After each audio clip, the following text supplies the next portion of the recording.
Hello students, देखिए हम जो राजस्थान करंट जीके का जो सेक्शन कर रहे हैं 2022 से 23 वाला, उसका आज हम पार्ट सेकंड करने जा रहे हैं। इससे पहले इसका पार्ट वन चैनल पे ऑलरेडी अपलोड कर दिया है, तो जिसने वो नहीं देखा सबसे पहले उसको कंप्लीट कर लीजिए। और उसका पार्ट वन का लिंक हमने प्लेलिस्ट में भी मेंशन कर दिया है, तो आप वहाँ से भी इसको देख सकते हैं। आ जाइए, बिना देरी करे स्टार्ट करते हैं। हमने कितने क्वेश्चन कर लिए थे? ये सारे क्वेश्चन कर लिए थे यहाँ तक के। उसके आगे से देखते हैं।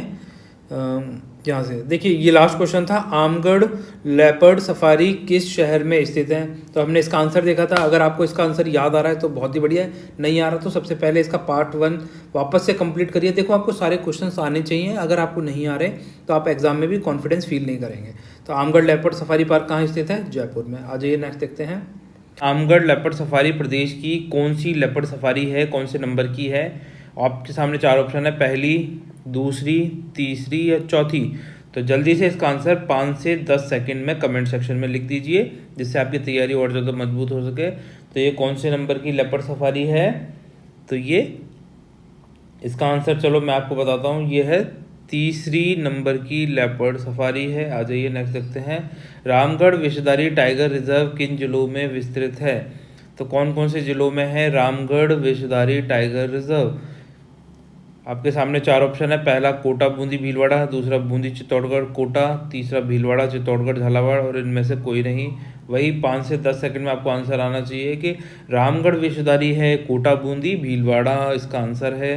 आ जाइए। प्रदेश की किस जिले में Adani hybrid wind solar power plant स्थापित किया गया है? वही 5 से 10 सेकंड में जल्दी से आंसर कमेंट सेक्शन में लिखिए, मैं आपको बताता हूँ। चार ऑप्शन है, देखिए, पहला बाड़मेर, दूसरा जैसलमेर, तीसरा बीकानेर और चौथा जोधपुर। और अडानी के द्वारा जो विंड सोलर पावर प्लांट स्थापित किए गए हैं वो कहाँ किए जा रहे हैं? तो जल्दी से इसका आंसर लिख दीजिए। तो इसका आंसर है जैसलमेर। आ जाइए, नेक्स्ट देखते हैं क्वेश्चन। प्रदेश में मुख्यमंत्री चिरंजीवी दुर्घटना बीमा योजना, देखिए एक तो है मुख्यमंत्री चिरंजीवी बीमा योजना, अब नई इसी के अंदर दुर्घटना बीमा योजना और लेकर आ गए हैं, है ना। पहले मुख्यमंत्री चिरंजीवी बीमा योजना में 5 लाख रुपए होते थे, जिसे बढ़ाकर 10 लाख रुपए कर दिया गया है इसके अंदर। और दुर्घटना बीमा जो ये योजना लेकर आए हैं वो कौन सी तारीख से लाए हैं? दुर्घटना बीमा में अलग से 5 लाख रुपए का प्रोविज़न किया गया है, ये थोड़ा याद रखना है आपको, है ना। अब देखिए, चार ऑप्शन है आपके सामने, कब से स्टार्ट किया गया? 1 अप्रैल 2022, 1 जून 2022, 1 मई 2022 या 5 जून 2022। तो जल्दी से वीडियो को पोस्ट करें और इसका आंसर 5 से 10 सेकंड में कमेंट सेक्शन में लिख दें। तो आई थिंक आपने आंसर लिखा होगा, मैं आपको इसका आंसर बताता हूँ। 1 मई 2022 से, कब से? 1 मई 2022 से ये इस योजना का प्रारंभ किया गया है। आ जाइए, नेक्स्ट देखते हैं।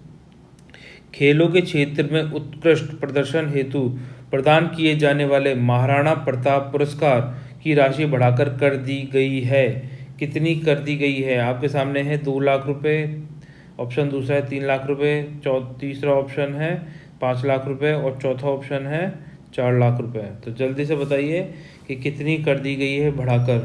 5 से 10 सेकंड में जल्दी से आंसर लिख दीजिए। तो आई थिंक आपने वीडियो को पोस्ट किया होगा और इसका आंसर कमेंट सेक्शन में लिखा होगा, मैं आपको इसका आंसर बताता हूँ। इसका आंसर है सी, 5 लाख रुपए कर दी है बढ़ाकर। आ जाइए, नेक्स्ट देखते हैं। वित्तीय वर्ष 2022-23 के लिए विधानसभा की महत्वपूर्ण जन लेखा समिति पब्लिक अकाउंट कमेटी की बात कर रहे हैं कि अध्यक्ष किसे बनाया गया है? तो किसे बनाया गया है? चार ऑप्शन है आपके सामने, पहला गुलाब चंद कटारिया, दूसरा राजेंद्र राठौड़, तीसरा अशोक लाहोटी और चौथा है विजय बंसल। तो जल्दी से इसका आंसर 5 से 10 सेकंड में आना चाहिए आपको, क्योंकि हमने ये सारे करंट के जो टॉपिक्स हैं आपको पहले ही कवर करा दिए हैं। तो इसका आंसर है गुलाब चंद कटारिया जी को जन लेखा समिति का अध्यक्ष बनाया गया है। आ जाइए। प्रदेश के विवान कपूर संबंधित हैं, प्रदेश मतलब राजस्थान के हैं विवान कपूर, और ये किस खेल से संबंधित हैं? पहला निशानेबाज, दूसरा क्रिकेट, तीसरा है तीरंदाज और चौथा है तैराक। तो ये कौन से खेल से संबंधित रखते हैं ये? तो जल्दी से 5 से 10 सेकंड में अगर आएगा तो आ जाएगा, नहीं आएगा तो नहीं आएगा। तो जल्दी से बताइए, इसका आंसर है निशानेबाज। ये क्या है? निशानेबाज हैं राजस्थान के। आ जाइए, नेक्स्ट क्वेश्चन देखते हैं। फूड सेफ्टी इंडेक्स 2021-22 में राजस्थान का कौन सा स्थान रहा है? तो जल्दी से देखिए, आपके सामने चार ऑप्शन है, 11वां, 10वां, 13वां या 14वां। तो जल्दी से इसका आंसर 5 से 10 सेकंड में कमेंट सेक्शन में लिखिए, क्योंकि ऐसे क्वेश्चनों के आंसर या तो आपको आएंगे या बिल्कुल ही नहीं आएंगे। तो कौन सा है? 10वां स्थान है, आ जाइए। जून 2022 में आयोजित हुए राज्यसभा चुनावों में प्रदेश की कितनी सीटों पर चुनाव हुए? प्रदेश मतलब राजस्थान से कितने मेंबर राज्यसभा के लिए चुने गए हैं? पहला ऑप्शन है 2, दूसरा ऑप्शन है 3, तीसरा ऑप्शन है 4, चौथा ऑप्शन है 5। तो कितनी सीटों के लिए चुनाव संपन्न हुए? अब मैं इसका आंसर आपको बताऊं उससे पहले आप इसको 5 से 10 सेकंड में जल्दी से इसका आंसर कमेंट सेक्शन में लिखिए। तो इसका आंसर है ऑप्शन नंबर 3, मतलब 4 सीटों के लिए राज्यसभा चुनाव हुए थे, राज्यसभा की सीटों के लिए चुनाव हुए थे। आ जाइए नेक्स्ट देखते हैं। प्रदेश की पैरा शूटिंग खिलाड़ी जिसने वर्ष 2024 के पैरा ओलंपिक खेलों में प्रवेश हासिल कर देश की पहली पैरा खिलाड़ी बन गई है, कौन है? अवनी लेखरा, दूसरा अवनी द्विवेदी, तीसरा भक्ति शर्मा, चौथा गौरवी सिंधवी। तो जल्दी से इसका आंसर कमेंट सेक्शन में लिखिए 5 से 10 सेकंड में कि पैरा शूटिंग खिलाड़ी वर्ष 2024 के पैरा ओलंपिक खेलों में किसने प्रवेश लिया है डायरेक्ट। तो बताइए जल्दी से। तो आई थिंक देखिए आपने वीडियो को पॉज किया होगा और इसका आंसर कमेंट सेक्शन में लिखा होगा। चलो इसका आंसर अब मैं आपको बताता हूँ। इसका आंसर है ऑप्शन नंबर 1, अवनी लेखरा जी हैं, जिन्होंने पैरा ओलंपिक खेलों में प्रवेश हासिल कर लिया है। आ जाइए नेक्स्ट देखते हैं। प्रदेश के किस स्थान पर महाराणा प्रताप का पैनोरमा बनाए जाने की घोषणा की गई है? तो देखिए आपके सामने चार ऑप्शन है, गोगुंदा, दूसरा ऑप्शन उदयपुर, तीसरा चावंड और चौथा हल्दी घाटी। तो जल्दी से इसका आंसर 5 से 10 सेकंड में कमेंट सेक्शन में लिख दीजिए, क्योंकि ज़्यादा हार्ड क्वेश्चन नहीं है। अगर आपने सुना होगा, अच्छे से पढ़ा होगा इसके बारे में, तो आप 1 सेकंड में कर देंगे कि महाराणा प्रताप का पैनोरमा कहाँ बनाया जा रहा है? चावंड। आ जाइए नेक्स्ट। मनरेगा के तहत प्रदेश के 25 दिन अतिरिक्त रोजगार है ना, 25 डेज का एक्स्ट्रा रोजगार देने की राज्य सरकार की कौन सी योजना है? देखिए मनरेगा में अभी तक क्या होता था, अभी तक है ना 100 दिन का गारंटी रोजगार दिया जाता है। फिर राजस्थान सरकार एक योजना लेकर आई इन चारों में से, आपको वो योजना का नाम बताना है, जिसमें क्या हुआ 25 दिन ऐड करके इसमें 125 दिन कर दिए हैं, ठीक है, मनरेगा के तहत। तो ये कौन सी योजना है राज्य सरकार की? मुख्यमंत्री रोजगार योजना है क्या उसका नाम, या इंदिरा गांधी रोजगार योजना है, या मुख्यमंत्री ग्रामीण रोजगार गारंटी योजना है, या चिरंजीवी रोजगार योजना है? तो जल्दी से आंसर बताइए इसका। 15 से 20 सेकंड सोच लीजिए आराम से, 15 से 20 सेकंड में इसका आंसर आपको आना चाहिए। फिर मैं इसका आंसर आपको बताता हूँ। जल्दी से इसका आंसर बताइए, क्योंकि इसका आंसर थोड़ा सोचने में टाइम लगेगा, तो इसके लिए ज़्यादा टाइम भी देना पड़ेगा हमें। तो देखिए आपने इसका आंसर बताया होगा, मैं इसका आंसर आपको बताता हूँ। ऑप्शन नंबर 3, मुख्यमंत्री ग्रामीण रोजगार गारंटी योजना के तहत 25 दिन का अतिरिक्त रोजगार दिया जाता है मनरेगा में। अप्रैल 2022 में संपन्न हुए 44वें जूनियर बालक राष्ट्रीय हैंडबॉल प्रतियोगिता में प्रदेश ने कौन सा पदक जीता है? तो जल्दी से इसका आंसर कमेंट सेक्शन में लिखिए कि स्वर्ण पदक जीता है, कि रजत पदक जीता है, कि कांस्य पदक जीता है, या इनमें से कोई नहीं जीता है। तो जल्दी से बताइए। तो पहला ऑप्शन है स्वर्ण पदक, दूसरा है रजत पदक, तीसरा है कांस्य पदक और चौथा है इनमें से कोई नहीं। तो कौन सा पदक जीता है? जल्दी से 5 से 10 सेकंड में जल्दी से इसका आंसर कमेंट सेक्शन में लिखिए, वीडियो को पॉज करिए। तो इसका आंसर मैं आपको बताता हूँ, इसका आंसर है रजत पदक जीता है। आ जाइए नेक्स्ट देखते हैं। शूटिंग बॉल एशिया कप का आयोजन जून 2022 में कहाँ किया जा रहा है? आपके सामने चार ऑप्शन है, उदयपुर, जयपुर, जोधपुर या अजमेर। तो जल्दी से बताइए, शूटिंग बॉल एशिया कप का आयोजन 2022 जून 2022, देखो लेटेस्ट है और स्पोर्ट से क्वेश्चन पूछे जा सकते हैं। तो इसका आंसर आपको जल्दी से बताना है 5 से 10 सेकंड में। नहीं भी आता है तो आप आंसर लिख सकते हैं कि शूटिंग बॉल नो। चलो मैं इसके क्वेश्चंस भी लिख दिया करूँगा, जिससे आपको आंसर देने में आसानी हो, कि क्वेश्चन नंबर दिस और इसका आंसर दिस। ओके, आप इसीलिए आंसर नहीं लिखते हैं, मुझे ऐसा लग रहा है। तो देखिए इसका आंसर मैं आपको बताता हूँ, इसका आंसर है जयपुर। आ जाइए। ऑब्जर्वेशन रिसर्च फाउंडेशन की ओर से जुलाई 2022 में जारी किए गए प्राइमरी व सेकेंडरी एजुकेशन के आकलन के लिए performance infrastructure and equality index 2020-21 में राजस्थान प्रदेश का कौन सा स्थान रहा?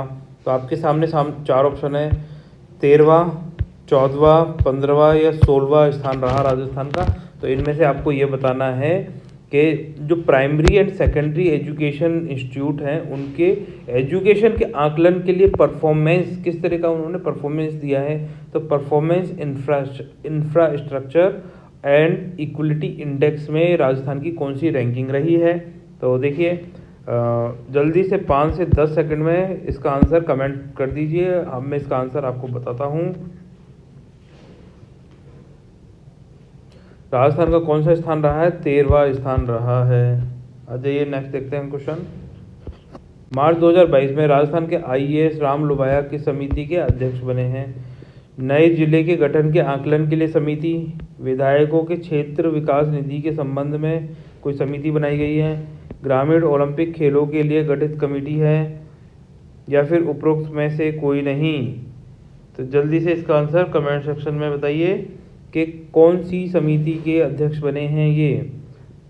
15 से 20 सेकंड आराम से लग जाएंगे इसके लिए। तो आई थिंक आपने इसका आंसर कमेंट किया होगा। मैं इसका आंसर आपको बताता हूँ। देखिए इसका आंसर है ऑप्शन नंबर 1, नए जिलों के गठन के आकलन के लिए कमेटी बनाई गई है और उस कमेटी के हेड किसको बनाया गया है? आईएएस राम लुबाया जी को बनाया गया है।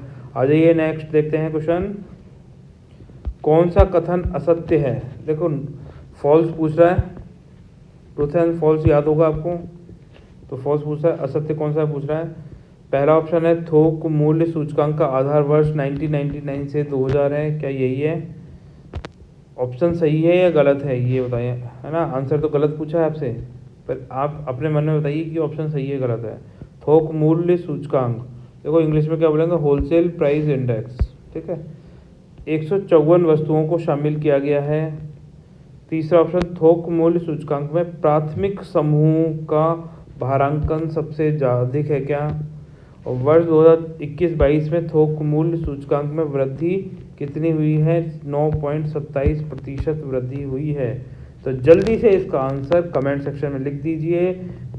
30 से 40 सेकंड लग सकते हैं ऐसे क्वेश्चनों में, या थोड़े ज़्यादा भी लगा सकते हो, 50 से 60 सेकंड, मतलब 1 मिनट के आसपास तक टाइम ले सकते हैं आप ऐसे क्वेश्चन के लिए। आराम से सोच के कर दीजिए। हालांकि वैसे जल्दी आना चाहिए, पर फिर भी कई बार कन्फ्यूज़न क्रिएट हो जाता है। वर्ष में याद करने में हो जाता है, वस्तुओं को याद करने में हो जाता है। क्या प्राइमरी गुड्स का ही वेटेज सबसे ज़्यादा है या सेकेंडरी गुड्स का वेटेज ज़्यादा है? किसका वेटेज ज़्यादा है ना, इस तरीके से। तो जल्दी से इसका आंसर आप लिखिए, आपको पूरा टाइम दिया जाता है। तो देखिए इसका आंसर मैं आपको बताता हूँ। इसका आंसर है प्राइमरी गुड्स। ये वाला गलत है, क्योंकि प्राइमरी गुड्स देखो मैं थोड़ा सा क्लियर कर देता हूँ जिससे आपको अच्छे से दिखाई दे सके। आपको ये चीज़ लिख के बतानी पड़ेगी ना, समझ में आ सके। अब देखिए जो प्राइमरी गुड्स है इनका वेटेज कितना है? 33% है, करीब करीब 33.89%। इतना याद कर सकते हैं तो कर लीजिए।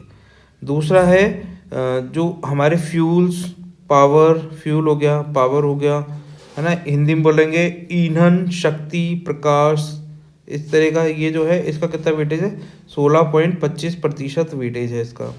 और जो हमारे मैन्युफैक्चरिंग गुड्स हैं, प्राइमरी गुड्स हो गए, फ्यूल, पावर हो गया और मैन्युफैक्चरिंग गुड्स हो गए।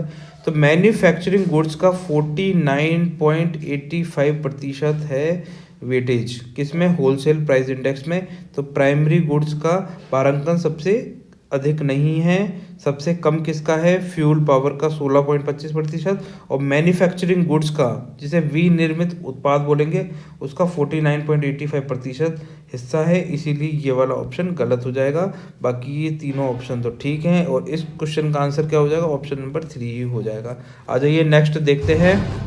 तो देखिए गाइज, आपको पता है आपको क्या करना है। क्वेश्चनों के सभी क्वेश्चनों के आंसर आपको कमेंट सेक्शन में लिखने हैं। और आप एक चीज़ हमेशा याद रखिए कि अगर आप क्वेश्चनों के आंसर लिखते हैं तो वो और लंबे समय तक आपको याद रहेंगे, ज़्यादा याद रहते हैं। जिन क्वेश्चनों के आंसर आपने कभी कमेंट किए हों तो वो क्वेश्चन आज भी आपको याद होंगे कि मैंने ऐसे ऐसे क्वेश्चन का आंसर कमेंट किया था। परंतु आपने जितने भी क्वेश्चन आंसर पढ़े हैं वो सभी आपको याद नहीं होंगे, चाहे आप खुद से रिकॉल करके देख लीजिए। इसीलिए आपसे बार बार बोला जाता है कि सभी क्वेश्चनों के आंसर्स कमेंट सेक्शन में लिखिए। तो देखिए वीडियो को लाइक एंड शेयर कर दीजिए, चैनल को सब्सक्राइब कर लीजिए। आपकी कोई क्वेरीज़ हैं, कोई सजेशन है तो उसके बारे में आप कमेंट सेक्शन में लिख सकते हैं। तो गाइज़ मिलते हैं नेक्स्ट लेक्चर में। तो बाय।